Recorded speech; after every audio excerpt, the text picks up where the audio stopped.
कोकणातील प्रत्येक अपडेट जाणून घेण्यासाठी आजच माझे कोकणच्या सोशल मीडिया प्लॅटफॉर्मला लाईक, फॉलो आणि सबस्क्राईब करा।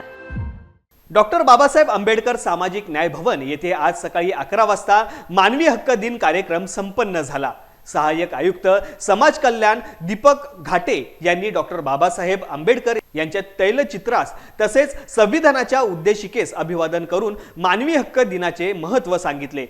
मानवी हक्काचा वैयक्तिक तसेच सामाजिक जीवनामध्ये कसा उपयोग होतो याबाबत यथोचित मार्गदर्शन केले। कार्यक्रमास डॉक्टर बाबासाहेब आंबेडकर सामाजिक न्याय भवन संकुलातील सर्व कार्यालयातील विविध आर्थिक विकास महामंडळातील अधिकारी व कर्मचारी उपस्थित होते।